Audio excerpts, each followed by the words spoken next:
Today we're working once again with our wall. We're going to use 2 bricks and a couple variations.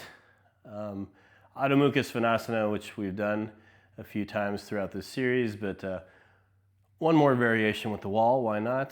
And Uttanasana, also using the wall.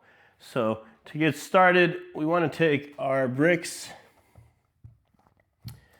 as wide as our mat,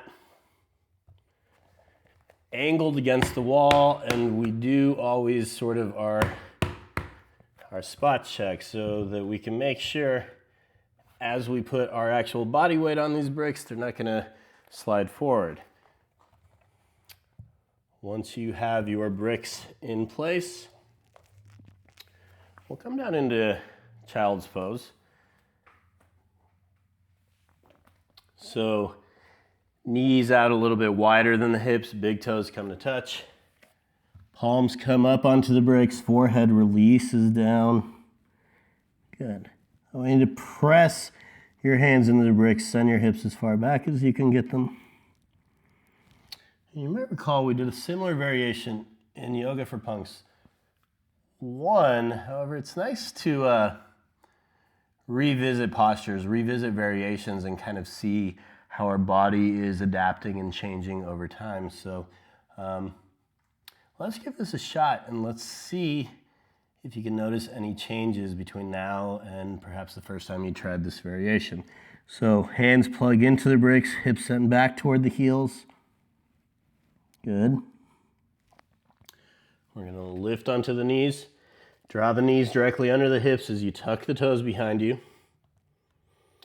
Lift just your knees. Press hands into the bricks to send the crown of the head down, sternum toward the knees, then extend the heels straight up. Good. If you're feeling any discomfort in the wrists, you can turn your hands sideways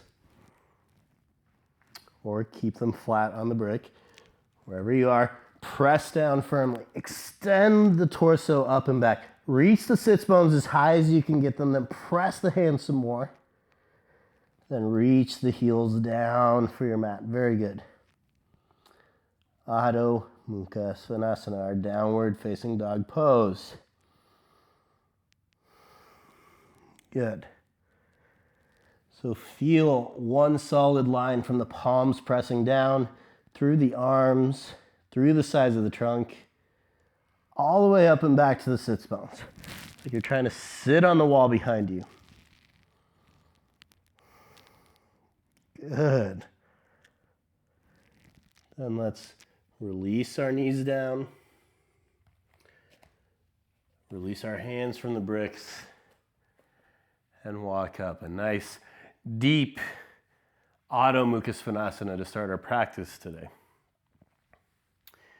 Moving from there, we're going to try 2 variations, Uttanasana, our forward fold, both of which use the wall. So again, this first one might be familiar. Second one, a little bit different. But we're going to take our bricks off the wall, bring them with us as we bring our back flat against the wall. Our feet can be out as wide as our mat, outer edge of the feet in line with the mat. Heels a few inches away from the wall so as you lean forward, your butt doesn't push you down onto your face. But we'll start here. Lengthen the spine up. You can almost slide the shoulder blades up the wall as you slide your tailbone down. Good. Keep that length. We're going to hinge forward and bring your hands and your bricks underneath your shoulders. Good. Press the palms down firmly to send your sits bones into the wall. As you draw the shoulders back, extend the sternum forward. Good. Sits bones remain firmly against the wall as we walk our bricks forward. Press the palms down, send the hips back. Walk your hands forward. Press the hands down, send the bricks back, or send the hips back. Walk your hands and bricks forward. Slide as far forward as you can get. Press the fingertips down. Send the hips straight back. Extend through the sternum. Lengthen, lengthen, lengthen. Couple of breaths here. As much length as you can find in the torso. Good. Walk the hands back.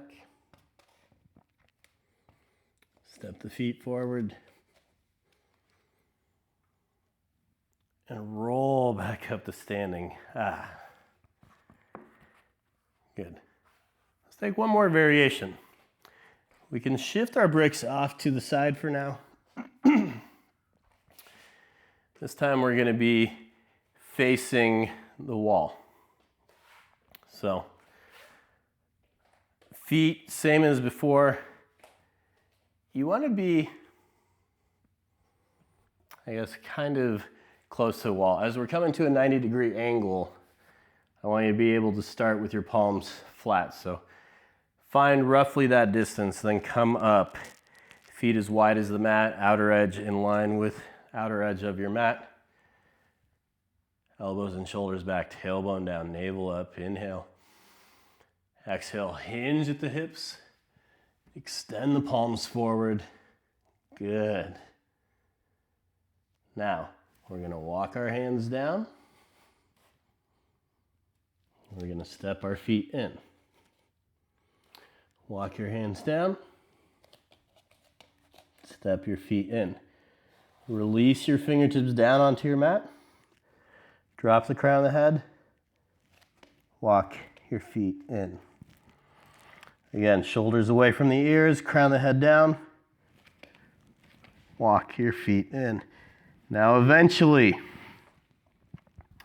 space in between your shoulder blades is going to touch the wall. See what that feels like. Press your fingertips down, press your feet down. Big stretching through the backs of the legs. Try and think about a widening instead of just a lengthening. Good. If you feel like this is deep enough, stay. Otherwise, we're going to slide down and walk our feet slightly further in. Slide down. Good. Take a few breaths.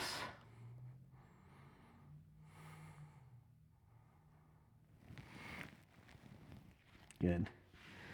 Slide back up the wall. Walk your feet away. Come back up to standing. Good.